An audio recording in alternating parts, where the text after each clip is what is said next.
All right. So we just got back from seeing Guardians of the Galaxy 3 premiere night. We did.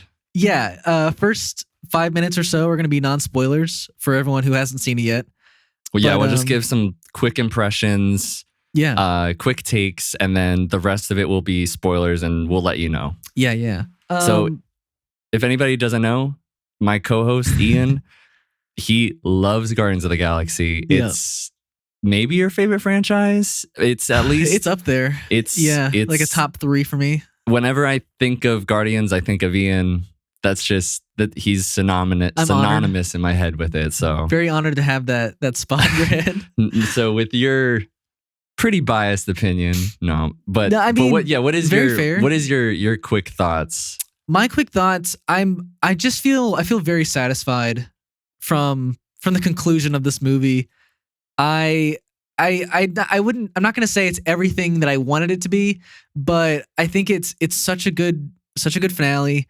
I think the comedy, like, again, for James Gunn, works so well with these characters. The dialogue is probably some of its strongest throughout the whole trilogy.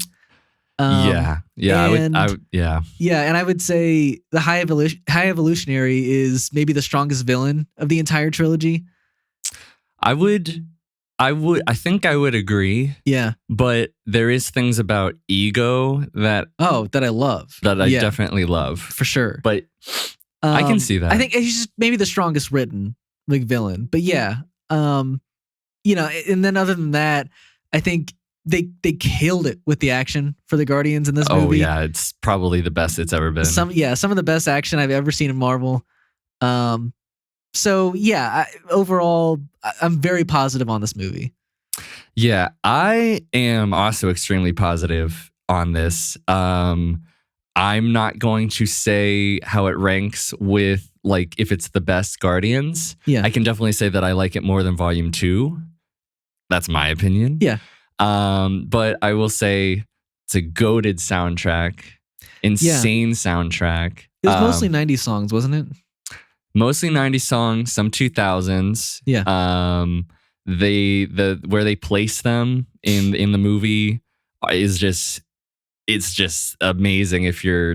I don't know, the way that it pairs with certain shots, which I guess I might mention later, is just amazing. And it really sets up scenes really, really well. And I think that this is the most emotional that I've gotten in a Guardians movie, let alone, I think, a lot of Marvel movies. Interesting. Because I would still say I got more emotional in the first 2 movies than I did in this one. I was getting emotional a lot during this movie. I teared up a lot. I cried a couple of times. So it's not like this movie didn't get me. Mm-hmm. It's just the other 2 get me a lot too. Yeah. Yeah. That's fair. I think that, like you said, the actions, there's some scenes that are just incredible. Just, some of the best beautiful action watch. scenes and just best, like, team. There's the specific.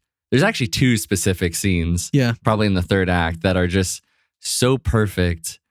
The way that they're choreographed, that show off the characters' personalities, and the way that they fight, right? And the way that they can line up hits for the other members and as a team that are just incredible. I feel like live action team up shots are so hard to pull off, and like, clearly, and for people who know us and me, like, I'm a somewhat of a Titans fan, and it's like, it's what I was actually thinking about that. Right. I'm just like, this is the type of action I want from a team, a superhero group. Yeah. And we just never get that type of group action, and I feel like I almost took it for granted with these characters. Like, I feel like we got it throughout the first 2 movies, and then they just improved on it again in this movie. So yeah, I think it's the strongest that it's ever been, and it reminded me a lot of the takedowns and stuff that you would do in the game of Guardians of the Galaxy. Yeah. Like, I was just getting, like, because the game was obviously so influenced by James Gunn's movies, absolutely, that it's almost crazy how this is, like, now the game, but, like, even better. But yeah, I don't in like. a way. Yeah. Anyways, yeah, super strong movie. I mean, maybe my favorite of the year so far. But maybe I really, really liked it. Probably my favorite of the year. Yeah, I would agree. Like, yeah, I loved Air, I did too. But and this, I loved Dungeons and Dragons. yeah, right. But those two movies don't really touch this for me. Yeah, Yeah. So yeah, there's maybe some small nitpicks about characters and yeah. their I mean, developments. I have but a small. Yeah, I mean, it's a spoiler, so I won't go there. And yeah, but there's a couple nitpicks I have.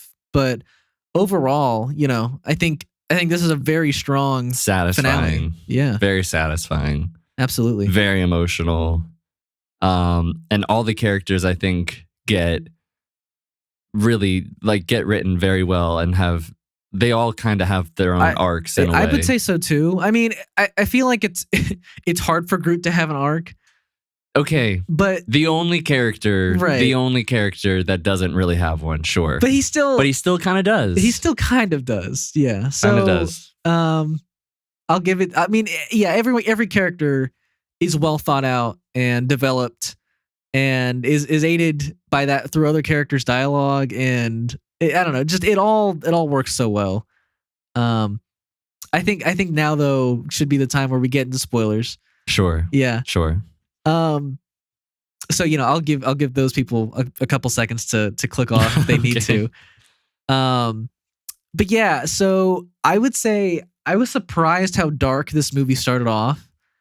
I feel like the immediate tone was like a very uneasy tone, like just the music that brought you into it, and then like you see. Wait, before that, how nice was it that we got to see all the Guardians in the Marvel panel pages logo? I got chills. I literally got chills because I was like, when's the last time this has happened? Like where the entire Marvel logo is the main characters of the movie. Wakanda Forever. Was it? Okay. Well, yeah. I guess that wasn't that long ago. But but like it doesn't happen that much. No. Yeah. So I was like, this is big. They're clearly like giving respect to this movie, these characters. Last time. Yeah. So that was beautiful. But yeah, the way this movie starts off, Star-Lord is still depressed about Gamora, and he's basically a drunk. Like they kind of go into the fact that like, oh, he's drinking again. He's like, kind of an alcoholic. And I mentioned to you when we were recording the podcast earlier that there was some, not during the podcast but afterwards, that there was something that a reviewer had mentioned that they glossed over and didn't really mention again, which was the drinking. But I don't know, they kind of did talk about it a good bit, and like maybe and like it did play in a little bit. So I don't agree with that, because I think that like I also feel like there just wasn't a spot like throughout the entire movie where he like logically should have been drinking again or like needed a drink. Like I feel like he was going off of adrenaline almost the entire movie, Yeah, and I think it's set up very well that like he's very upset, and then he feels guilty that like if he wasn't hungover and everything.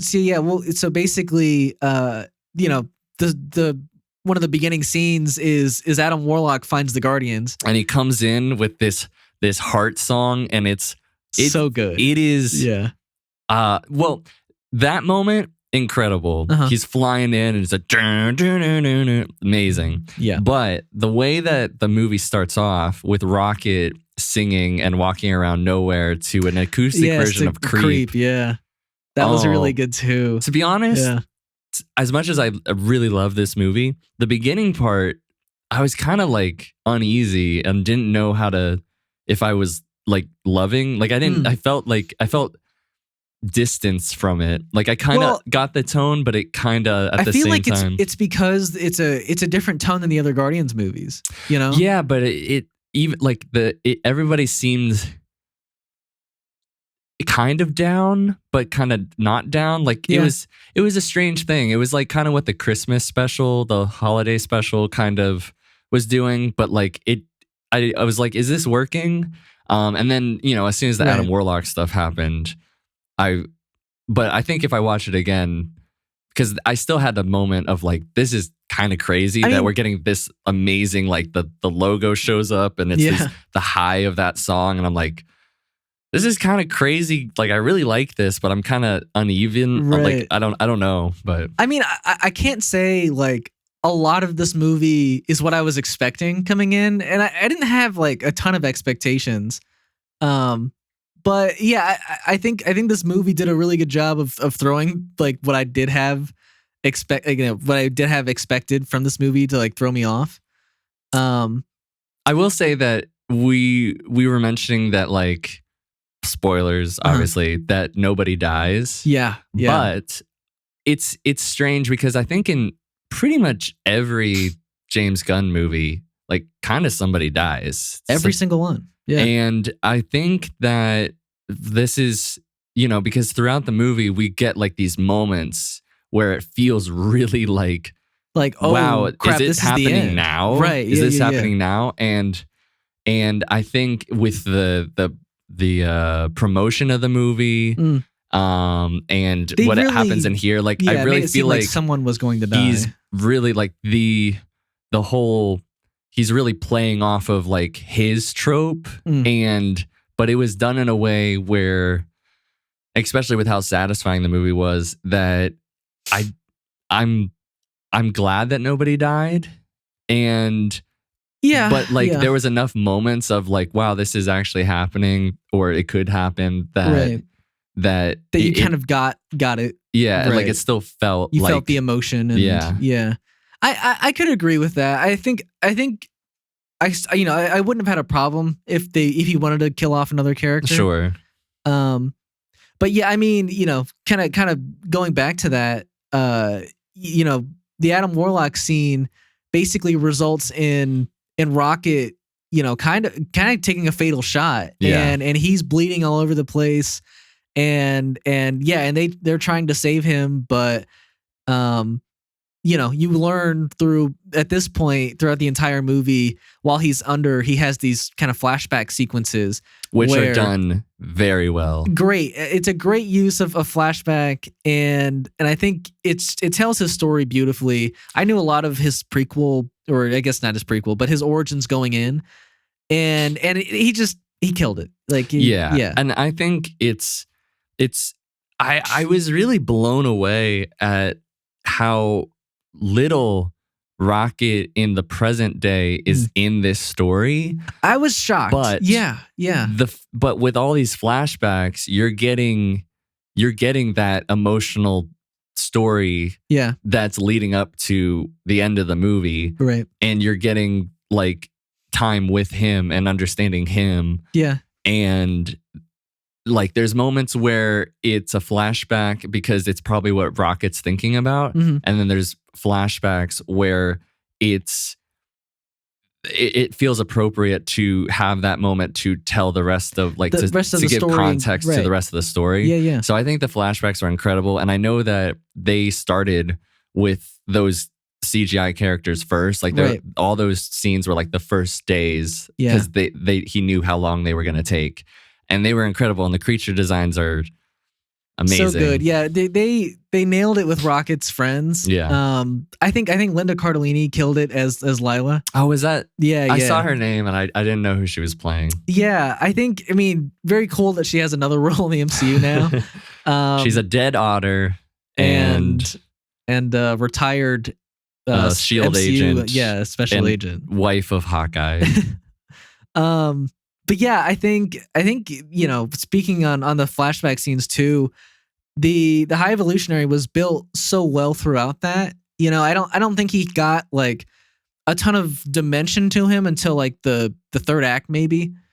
And I still would argue that he still in a lot of ways is just a one-note villain, but he is. I understand that, like, I think he's an interesting character because I still think that what he was, the performance, because if it was given by a lesser actor, then I would have been like, whatever. But the performance was so like he like spewed obsessive. evil, you know, like he just embodied evilness as a character, and it worked. Like you hated him because of what he was doing to Rocket and all Yeah. these animals, and But Yeah. and the satisfaction of what happens Yeah. is that much greater. But I really feel the obsessiveness where he's just blown away that Rocket could become what he became, what he is, right? Yeah, or that even more. That was a big thing too. Is that the High Evolutionary like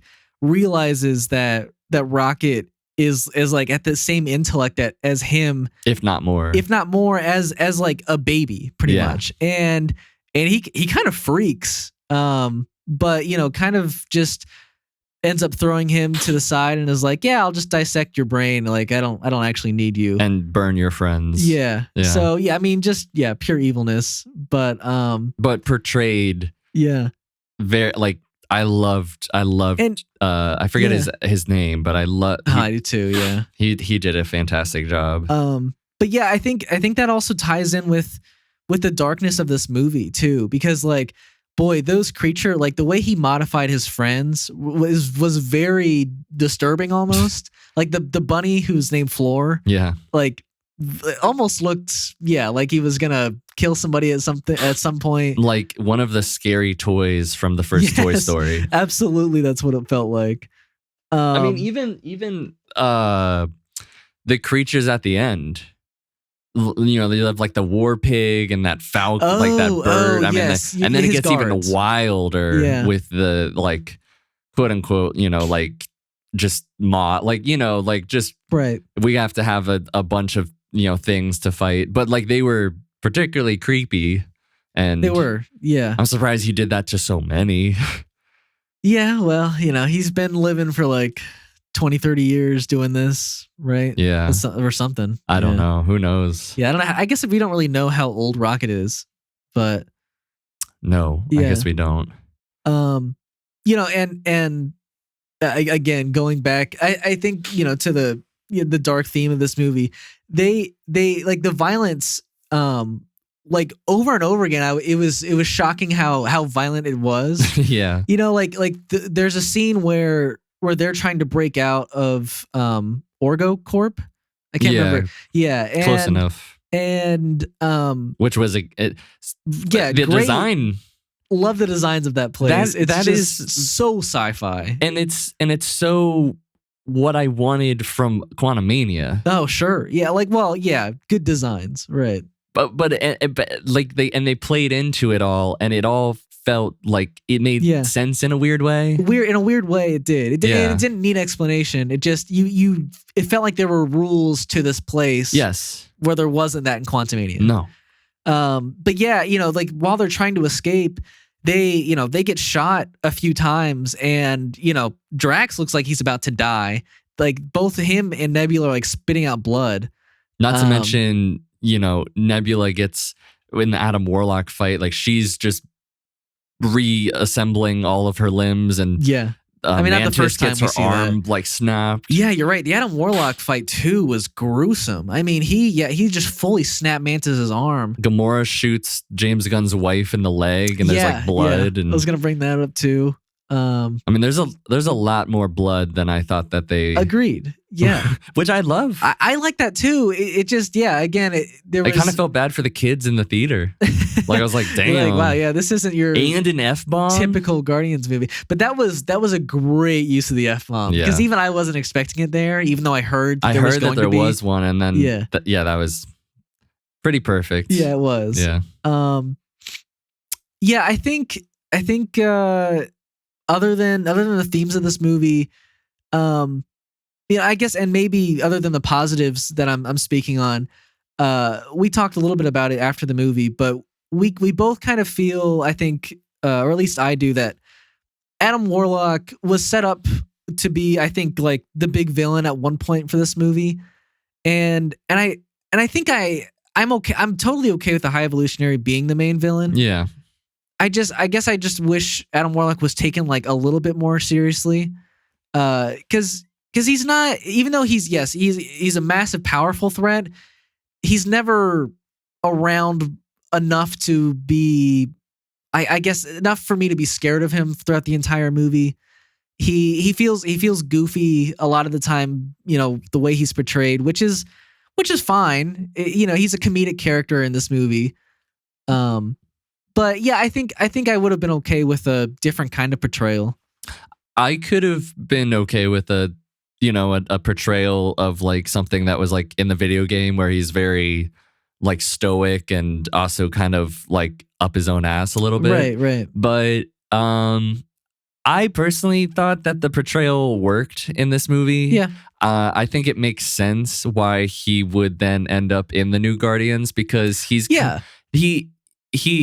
fits that misfit, misunderstood, like doesn't belong sort of thing. Right. Fucks up a lot, and because I guess for me, like I wasn't coming at that he was gonna be like the villain, right? And I didn't necessarily see like this route with his character, but I'm cool with it, and he's extremely powerful. I mean, I was somewhat expecting a route of him going from like bad guy to good guy and being like an ally of the Guardians, because he was right, and that's what his arc was. Yeah. It was maybe I will say it's a bit odd at the end after getting completely blown up in the ship to like wanting to help Star-Lord out at the end. But I'm down for it. I'm cool with it. The explanation really is just like somebody's finally treating him like a person, maybe. Yeah. And yeah, they're giving him a second chance when no one else would. Yes. So yeah, I think it makes sense for him to turn, to help them out.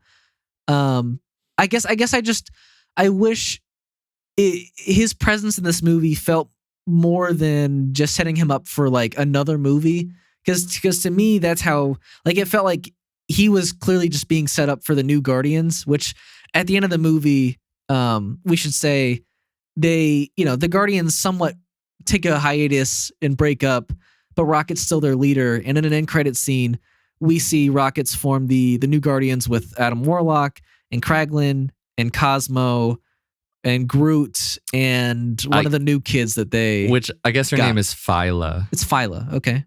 Yeah. Is she a known character at all?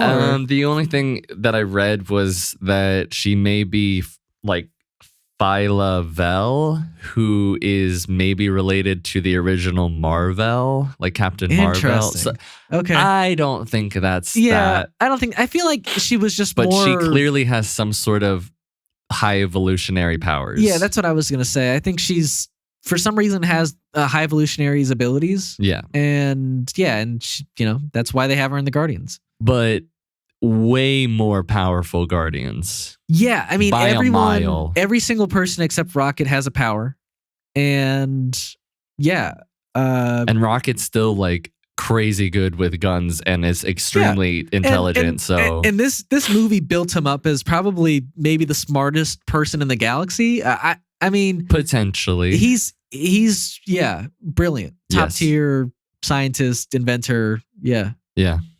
And I will say, speaking on, I guess, my negatives a little bit, I was expecting to see the original Guardians way more than they were shown. Like, Sylvester Stallone and his group. What's crazy about the Ravagers? Yeah. I really want to know about that Ravager that has the sling ring. Do you notice that? Oh, yeah. The one who kind of emotes with his like hands and then was teleporting everyone in. What the hell? Yeah, I mean they showed all those characters at the end of Guardians 2. But a sling ring? He's a wizard? That is odd. That is pretty cool. I need to know more of that. Sure, I would love to as well. Now, you were saying that you think Adam Warlock is just in to like set up for other stuff, which potentially, but I think he did serve.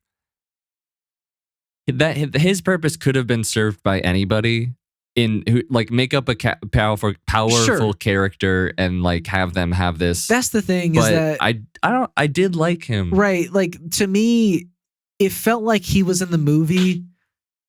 Like, and I hate to say this, but it almost felt like it was only because he was set up from the second movie, like it's not like I needed, I don't remember the alien race that The they're Sovereign. the Sovereign. I didn't really need the Sovereign to be created by the High Evolutionary.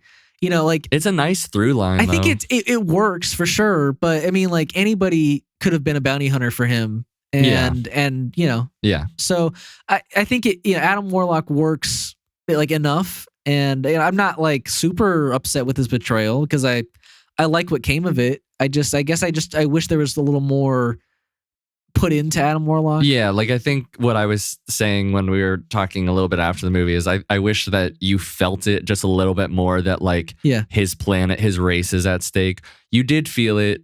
I'm not going to say that you didn't feel it. It's just we got it in like a scene or so. Yeah, and one scene really. Yeah. He didn't have a whole lot of time with like his mom, which I think if they had just a little bit more time of him really feeling not being taken seriously and like right. And then also feeling the stakes, then maybe it'd feel different. Yeah. So I'll just say that. But everything at the organic place that they went to is amazing. I love Nathan Fillion's character. It was hilarious. So funny. But also he so was head dark. Of security there. Yeah. And just that's like our time with Star-Lord and Gamora, like catching up again and understanding how the two are and how different she is. And that was very surprising for me too. Like I didn't expect the movie to have this much of like new Gamora in it. Like I really thought, I guess going in, that a lot of it was going to be like the search for Gamora. Yeah. And I don't have a problem with what happened, but I did really find myself at points missing like the presence of like old Gamora and Rocket in this movie. Like I really do love, like I think Nebula and Mantis like take their spots perfectly, because I think all the development we get from them is beautiful and amazing. But I genuinely love the dynamic of the original group. And I think we were hurting a little bit by like missing two of the key characters. But I think that's what makes the writing and the story so interesting to me. I guess I shouldn't say it like hurt the movie. I miss it, right. But that's because like I miss it because it was good, but this is equally just as interesting and good. Yes, it's equally. Yes, I agree. And I will say, like, this movie, just as it is with other James Gunn movies, I think is a masterclass in how to write. Yeah. Because there are so many times where something is happening that the other group of the team is unaware of. Yes. And then that causes a dilemma in itself. Yeah. Because it happens a lot of times. Right. We were speaking of it. Or like they're just at opposing viewpoints, like with Gamora. Like it just, and instead of like just being like, oh, I don't want to do that,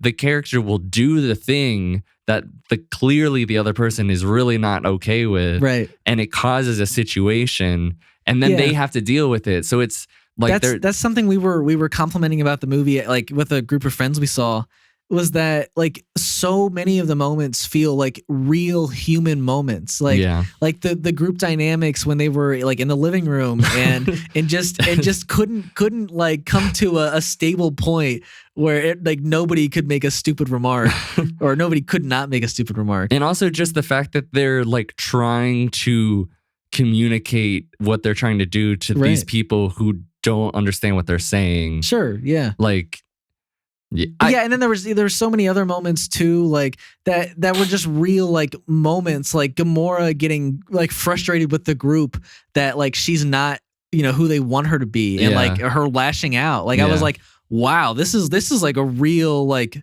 is a real moment for Gamora. I was really happy with, that amount of emotion. I think all of the places that like they honestly went to places in this movie. Like I thought that like we were getting close to the end when we were just on what's it called? Counter-Earth? Counter-Earth. I was like, oh, okay, this is, this was this is good. Interesting. But then it's like we get to the fight where it's like Nowhere's coming out as like a ship and fighting, and I was like, gosh, that was whoa, we haven't like even we're touched not on even that. probably like we're just probably a little over halfway, and I was like, this is great. Like I'm getting more than I thought I was, and then it kept going, and it just got emotional, and that's something I'm happy that they like brought into the third act too, because I was really hoping for like Kraglin and Cosmo to be like full on Guardians. I was expecting more, but then they brought them in, and and it felt satisfying. It felt so satisfying, and the because whole bad dog thing really pays off, and it's so funny at the beginning, but then it's super sweet at the end. And even Kraglin's arc, they start it in the holiday special, and it like fully pays off here, where Yondu comes back and is like, hey man, from the heart, and he gets it, and he kills it with the arrow and kills a bunch of guys, and then you think he fucks up, but nope, and then nope, you got it. And Cosmo, man, like Cosmo just carried at the end, saved like countless lives. It was controlling all of nowhere to bridge a gap. I mean, with Mantis's an help, airtight gap, sure, but still, well, and Nebula's. Yeah, you're right. Yeah. So they both got their moments, and they were beautiful. I think incredible one takes. Well, I debate if it's actually a one take. Sure, but we're talking kind of about that hallway scene. But the hallway scene, where we get No Sleep Till Brooklyn playing. Yes, and then it's this perfect moment.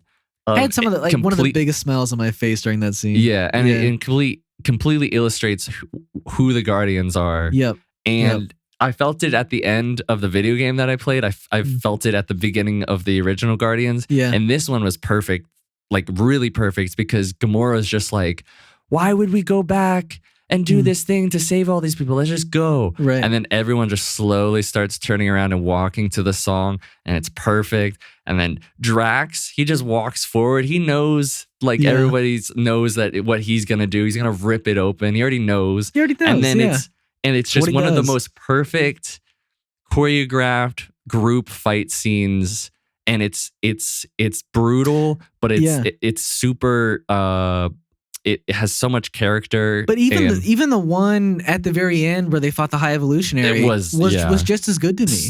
Yeah, and like Rocket's getting it's so, and then it's perfect because like you would have missed it if you weren't paying attention. Mm-hmm. And I don't blame anybody if like you don't like this. This is just a small thing because I'm sure I missed plenty of things. Right. But just early on in the movie, like Nebula's like, why are you walking on the ceiling? He's like, I wanted to test out if these anti-gravity boots work on an incline. And then at the end, High Evolutionary is like, I've adapted that gravity can move at my whim. And so he's getting flung around by the High Evolutionary. Yeah. And then he just hits the button and he's like, says, I'm Rocket Raccoon, and then Ian's fucking crying. Like what a amazing like small thread to put in there. Blast him. Then everybody comes in and does like one punch takes, and like Gamora just stabs him. We see what Rocket ended up doing, which also when peeling is, or I guess that was when Lila gets shot, and then you see that the rest of them got shot, and he's just like yelling and screaming and clawing at his face, and then you see what happened to him. And it's brutal. Like it is worse. Like I remember when I saw The Dark Knight, I was like, when you see Harvey Dent's burnt face, you're like, ooh. I mean, this was pretty bad in like a superhero movie, Right. And this is by far worse. And it's in a Marvel movie, and like I said, there were kids that were just like, whoa. Yeah. This movie's it's intense and graphic, and the High Evolutionary's face is in line right with that. Because I think I was like, that's weird. Why? Like he was normal looking in the flashbacks. Like why would he do this to himself? And then you see why. Yeah, and you're like, Rocket, God damn, effed him up. Yeah. Man, such a good movie. I'm liking it even more just talking about it, which is kind of incredible. Because you were I don't want to say your rating for what you had it compared to the others, but yeah, I'll still say it right now. Sure. I would still say even now, I like the first two more than this one. I think it's nothing against this one, I guess. I think the first two movies are just like it's almost just like a perfect two-parter for me, and I just feel like the original Guardians group is just it's unbeaten, and then the dynamics in 2 and the arcs in 2 that really pay off at the end of that movie. Just I don't know. I really have no complaints for those two movies. Where I have like some teeny ones here and there. Like I haven't even mentioned like I'm not a huge fan of Groot like actually speaking at the end where he says I love you guys. I kind of like that. To me it's like you heard the theater too. Aww. Sure, but like I think the moment like I guess what I'm trying to say is the first movie already did that when he said we are Groot. Like that was Groot's moment, and I don't think we needed like another one where it like goes above the we are Groot, But it's just me. It's a nitpick. But yeah, sure, I just have a couple here and there with this movie. I need to see the first one. Yeah. It's just this one really affected me in a lot of ways. Sure. Like because it was equally amazing, bizarre, super irreverent, and just fantastic comic book, and just let alone movie, but also deeply emotional. And it's very emotional. Yeah. And the fact that the music choices are so good, the way that they pair up. Because for me, I wanted to be a director when I was younger, and I still do it to this day, where I will listen to music and I will think out scenes and how the scenes will play with the music. Nice. And so when James Gunn does these movies, and like I'm like, I would love to do that, and I get chills.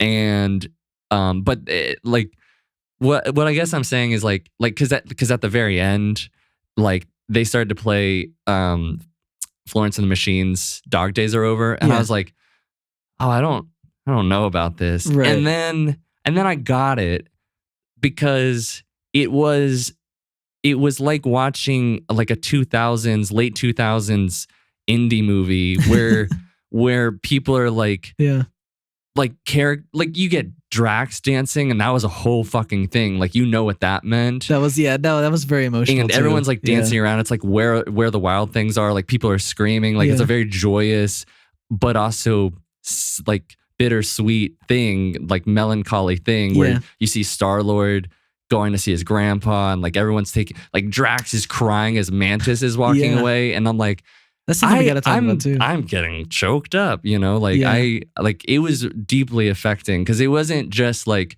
oh, this is fun. This is like a cathartic release, and also very emotional, and a very satisfying conclusion. And there's just a lot of moments like that. Speaking about the music though, like I really did enjoy, like you said, they synced up so well to so many of the scenes. I think for me though, and it's nothing like any other music choice from this decade could have done differently. It's just like, again, comparing it to the first two movies, I think those soundtracks like weirdly mean like more to me, or like more to the character of like Peter in my mind, because they're straight from his childhood and straight from like his mom's mind. Sure. And all her favorite songs. Whereas like all these songs he had clearly discovered since the last movie, they don't have an emotional like connection to his past life. So I think in that sense it had a little less emotional weight to the soundtrack. But I think for me, it's that the whole group has now been accustomed to all this Earth music. Sure. And you clearly see that at the end with like them. Who's your favorite musical artist? But like you see that with like Rocket's now the one listening to like the music. And if anything, maybe it's more of like Rocket's like. Well, I don't know if you remember, but I think it's like now it's the whole group. But in Guardians 2, like right before they break out of the prison that him and Yondu are in. Yeah, they ask, if you have any of like old of Peter's old like tapes on the ship, and so like they play a song of Rocket's request. So I mean, he's already at that point kind of like into music, at least in my mind. But this time I feel like it's like he's outright just playing it through nowhere, and you know. Yeah. No, that's true. That's true. But yeah, so Peter and his grandpa, we kind of glossed over that. Oh yeah. At the very end, he basically takes a hiatus, or kind of says he's leaving the Guardians, and goes to see his grandpa and visit with his real family again. But we get an end credit scene where they're just kind of at the dinner table, or breakfast table, having breakfast. And the Christmas special is canon because on the newspaper it says alien abduction. Kevin Bacon tells all. Of course it's canon. I mean, it had to have been. But like I like that. No, That's I loved it. That's great. Yeah. But but it's not really an anything scene. It's just a little goof. But is it? But at the very end, it cuts and it says the legendary Star-Lord will return. I was gonna say even something else. Sure. What was the He's saying like, don't you think this might not be anything, but it could be. Like he's like, why am I mowing this 45-year-old man's lawn? Like he's able-bodied. Like why? And his mom's like, and I'm like, and he's like, don't even get me started. And I'm like, why? Like I don't know if this is. I don't know. Like maybe it's just like a funny joke. But I feel like maybe there's something going on there. Maybe. Like, I don't know. I don't know what it would be, though. I don't know either. I'm just curious. Yeah, but like, the legendary Star-Lord does that mean Chris Pratt? I think it does. I would assume so. And here's the thing. Because I think he like names himself at the beginning like the legendary Star-Lord from the first movie, right? Yeah, he might. I don't honestly remember. But like even Chris Pratt in like recent interviews was saying, like he's open to return if it feels right. He said it would feel weird without James Gunn. Yeah. But that he would do it. I guess where I'm kind of surprised is that like, both Dave Bautista and Zoe Saldana had said that, they're done after this movie. Like this is the end of their characters. And I guess I was expecting a more like finite ending for them, like those two characters, because they're fully left open and with certain groups that we know are sticking around. Maybe they'll show up in like cameo sort of ways, and they just wouldn't have the same actors. I don't know. Because I genuinely don't think those two are ever going to return. I think for another movie, if they don't, I think that's fine. Because in my head, I can be like, yeah, they're off doing their own Drax thing. is be able to be a dad again. Sure. And I might not. I don't know how.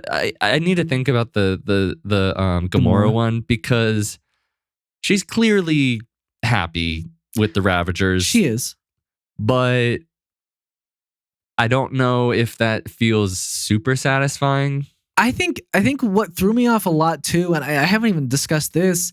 I was really expecting a romance reunion of those two. Sure. Like they really. But that's kind of what makes it interesting. That it is interesting, and the arc there for Peter was learning how to accept Swim. that she's not right, not hop on her lily pad, right? And it was like it was just accepting that she's not the same person, and that he needs to move on, right? But with like, I guess the thing is like, instead of filling that hole up with a woman, he needs to fill it with his real family that he's been running from his entire life. So. Yeah, no, it's really good arcs. It's not the arcs I was expecting at all, but I think most of them are very satisfying. They are for sure. Yeah, yeah, and I'm glad Groot gets to hang out with Rocket. Gosh, yeah, and Groot's action scenes in this movie, man. He had like he and Star-Lord had a fight against the High Evolutionary in the throne room. Mm-hmm. That was so good. Like Groot threw out so many moves I wasn't expecting. like him going kaiju and him pulling out all the Yeah. guns underneath his body and him Grenades, flying. Yeah, I mean that was, by the way, when they go jumping out the window, Mhm. when they like straight up kill that dude. Yeah. That was amazing. I gotta say, like, I was kind of shocked that they killed too. them, Yeah. especially in like that way. But I liked it. It was badass. Yeah. The sad thing for me is like, I want there to be more directors with like a vision Like, that yeah. like this, Mhm. where it uniquely still feels Marvel, but there's a vision, there's a personality, like there's Absolutely. and it's testing things, and it's creative, where like I'm gonna miss James Gunn in the Marvel, because he had a me great too. voice, and and it definitely is refreshing. I mean, so I know it wasn't exactly the same in Infinity War and Endgame, but you even felt it in those movies. Like when it switched over to like in Infinity War to the Guardians for the first time, you were like, hell yeah, this is like a breath of fresh air right now. And it just and I think I'm gonna miss the cosmic side of things. Me too, man. Because the cosmic side of the MCU hasn't been explored enough in my mind. No. And James Gunn has done a brilliant job of exploring it. And so I'm wondering if they'll do any of like Rocket's Guardians in the future, and who would take care of that, or if we're just I like, would love to see it, but if we don't, I'm okay with that too, because it's left up to my imagination and they're just on adventures. I don't know if I'd love to see it if it wasn't by James. I agree. I wouldn't. No, yeah. I mean, I would see it. I'm okay. I'd be okay. I could maybe, but if these like characters return for like if it's not all of them and they return for another property that's not Guardians, I'm totally okay with that. But I don't want any more Guardians movies. I think like unless James Gunn is going to return, you know, I don't want it. No. Yeah. I don't want it either. But yeah, I mean, solid A+ movie here. It satisfied me. Absolutely.